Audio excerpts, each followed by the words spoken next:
Assalamu alaikum, bienvenue à tous, musulmans, chrétiens, j'espère que vous allez bien. Faisons une comparaison assez étrange. À gauche, nous avons l'Ancien Testament, à droite, Nouveau Testament. Prenons l'Évangile selon Marc, chapitre 11, verset 12. Le lendemain, après qu'ils furent sortis de Béthanie, Jésus eut faim.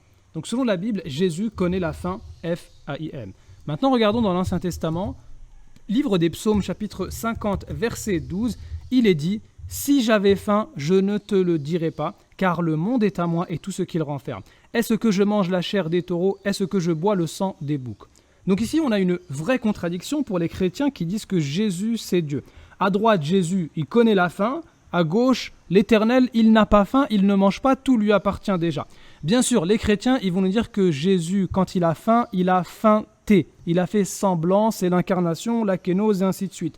Mais souvent, les chrétiens, en fait, ils sont réfutés eux-mêmes par le passage qui suit. Regardez, toujours dans Marc, chapitre 11, verset 13, « Apercevant de loin un figuier qui avait des feuilles. Il alla voir s'il y trouverait quelque chose et s'en étant approché, il ne trouva que des feuilles car ce n'était pas la saison des figues. » Mais attendez, là, c'est très très important. Cette remarque de Marc est très importante, car ce n'était pas la saison des figues. Tout d'abord, Marc, c'est qui ?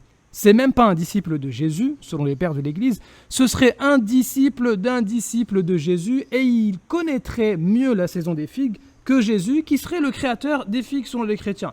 Bon, là, finalement, ok, Jésus, il a feinté d'avoir faim, mais là, Jésus ne connaît pas la fin des figues. Là, c'est absurde, Jésus n'est pas omniscient. Il aurait fait exprès, c'est un peu bizarre. Maintenant, prenons l'Ancien Testament, livre d'Ésaïe, chapitre 40, verset 14. Est-ce que c'est possible que une personne comme Marc connaisse mieux que Jésus? Impossible. Ésaïe 40, 14, avec qui a-t-il délibéré pour en recevoir l'instruction? Regardez ce qu'il est dit à propos de Dieu. Qui lui a appris le sentier? C'est impossible que tu viennes apprendre à Dieu la justice. Qui lui a enseigné la sagesse? C'est de Dieu que vient la sagesse.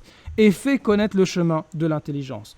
Autrement dit, les chrétiens qui nous disent la kénose, l'incarnation, Jésus a fait semblant d'avoir faim, et là, par la suite, il ne connaît même pas la faim, F-I-N.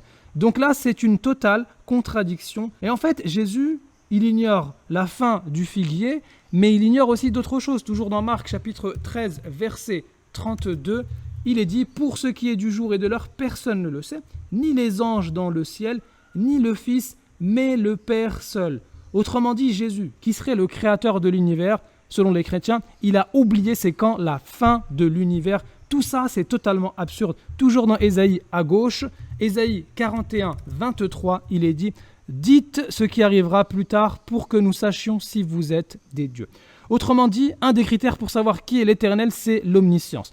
Toute personne qui ignore certaines choses ne peut jamais, en aucun cas, être l'Éternel créateur. Et donc ici, à droite, Jésus ignore la fin du monde, alors qu'à gauche, l'Éternel connaît la fin de toute chose. Et pour résumer, afin de bien comprendre la fin de cette vidéo, c'est que Jésus connaît la fin F-A-I-M en ignorant la fin F-I-N. Alors que l'Éternel, Dieu le Créateur, ignore la fin F-A-I-M mais connaît la fin F-I-N.